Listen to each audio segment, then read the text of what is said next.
एक करके करो। अंजलि की शादी कर ससुराल पहुंचने के साथ ही उसकी सास के हुक्म शुरू हो जाते हैं। हो गई शादी, बस मौज खत्म। कल से जल्दी उठकर काम पर लग जाना है। अरे माँ आज ही यहाँ आई है, इसे सब समझने के लिए कुछ दिन तो दो।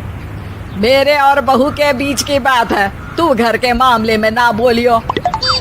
इस पर जतिन वहाँ से अपने कमरे में चला जाता है और सास अंजलि को काम की लिस्ट सुनाने लगती है।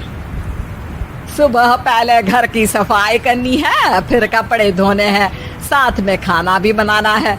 एक की वजह से दूसरा काम रुकना नहीं चाहिए है। जी मम्मी जी ठीक है। ये कहकर अंजलि अपने कमरे में चली जाती है।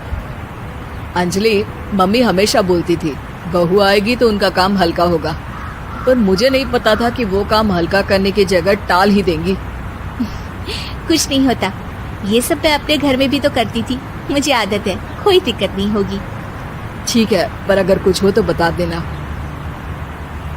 दोनों सो जाते हैं और अगली सुबह से अंजलि जल्दी उठ के सास के बताए कामों में जुट जाती है, जिसमें वो जैसे ही कपड़े धोने लगती है तो सास वहाँ आ जाती है। अरे सुनो, ये कपड़े ऐसे नहीं धुलेंगे, सबको डिवाइड कर फिर एक एक करके अलग अलग धोने हैं। क्या एक एक कपड़ा अलग करके? एक बार में सुनाई नहीं देता क्या? वही बोला है मैंने, लग जाओ काम पर हैं? सास की बात मानते हुए अंजलि एक एक करके कपड़े धोना शुरू करती है, जिसे करते हुए आधा दिन बीत जाता है। अरे रे, सुबह से कब दोपहर हो गई पता ही नहीं चला, अभी तो खाना भी बनाना है। अंजलि भागते हुए रसोई में जाती है, जहाँ उसकी सास पहले से ही उसे खड़ी मिलती है। खाना बना लेना, देखो पहले पकोड़े तल दो और एक एक पकोड़े अलग अलग तलना, नहीं तो कोई कच्चा कोई पक्का रह जाता है। सास की हर बात में एक एक की कहानी अंजलि के समझ में नहीं आती, लेकिन फिर भी वो बिना कुछ बोले काम करती रहती है। अगली सुबह फिर वही शुरू होता है और सास एक बार फिर खाने के समय रसोई में आती है। आज क्या बन रहा है? वो जतिन ने भिंडी की सब्जी, रोटी और धनिया की चटनी बोली है, इसलिए वही बना रही हूँ। अरे वाह जी वाह, बढ़िया है।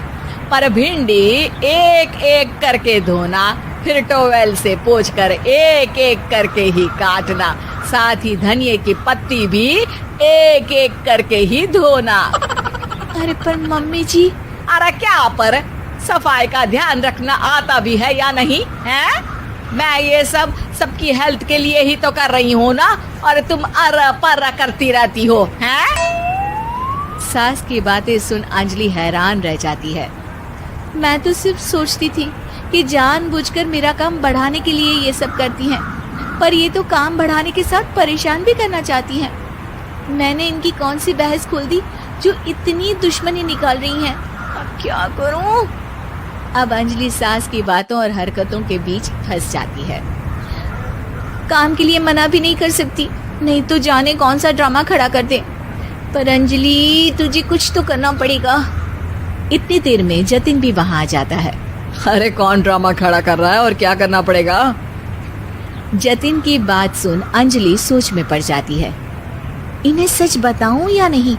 पर अगर ये गुस्सा हो गए तो? वैसे भी अपनी माँ से बहुत प्यार करते हैं, फिर उनके खिलाफ कुछ सुन कैसे लेंगे? अंजलि ये सब सोच ही रही होती है कि जतिन फिर बोलता है। अरे क्या हुआ, कहाँ खो गई? अरे नहीं कुछ नहीं, वो मैं टीवी सीरियल के बारे में सोच रही थी। यहाँ और कौन ड्रामा करेगा? अरे तुम भी ना, चलो मैं चलता हूँ। इसके बाद कुछ दिनों तक अंजलि सास को सबक सिखाने के लिए अलग अलग प्लान सोचती रहती है, पर उसे सास के एक एक करके काम करवाने की आदत बंद करने का कोई तोड़ नहीं मिलता। अगर ऐसे ही चलता रहा तो कहीं मैं एक दिन अपने सिर के बालों को भी एक एक करके सुलझना ना शुरू कर दूं। पगली हो गई है क्या? अकेले में क्या बड़बड़ किए जा रही हो? वैसे आज खाने में क्या है? आलू की सब्जी। तो फिर आलू को अच्छे से काट कर उसके कटे हुए कपड़ों को एक एक करके ही धोना है। बिल्कुल, इसे कैसे भूल सकती हूँ। मेरे जी का जंजाल। अरे बातें कम काम ज्यादा है। अंजलि एक बार फिर सास के कहे अनुसार काम करने लग जाती है, जिसमें सब्जी बनाते हुए उसके दिमाग में एक आइडिया आता है और वो सास को आवाज लगाती है, मम्मी जी सुनिए जरा इधर तो आना। अंजलि की आवाज सुन सास रसोई में आती है। अरे क्या हुआ, क्यों गला फाड़ कर चिल्ला रही हो? कुछ नहीं, वो सुबह कपड़े धोने की जल्दी में नहाई नहीं थी और अब शाम की पूजा भी करनी है, तो आप जरा सब्जी देख लीजिए ना, तब तक मैं नहा कर आती हूँ। अंजलि सास को रसोई में छोड़कर नहाने चली जाती है। इसी तरह देखते देखते 4 घंटे बीत जाते हैं, लेकिन अंजलि बाथरूम से बाहर ही नहीं निकलती, जिसे देख सास उसे आवाज लगाती है। अरे बाथरूम में ही समाधि लगा ली क्या? यहाँ सब्जी बनकर ठंडी भी हो गई और अभी तक तेरा नहाना खत्म नहीं हुआ। मम्मी जी जैसे आप कहती हैं ना, मैं वैसे ही एक एक करके अपने बाल शैम्पू कर रही हूँ। तो अभी 3 घंटे और लगेंगे, तब तक काम और जतिन को खाना सर्व करना आप संभाल लेना। इस तरह अपने नहले पर बहू का दहला देख सास शॉक्ड रह जाती है, जिसके बाद से घर में एक एक करके करने का आलाप बंद हो जाता है।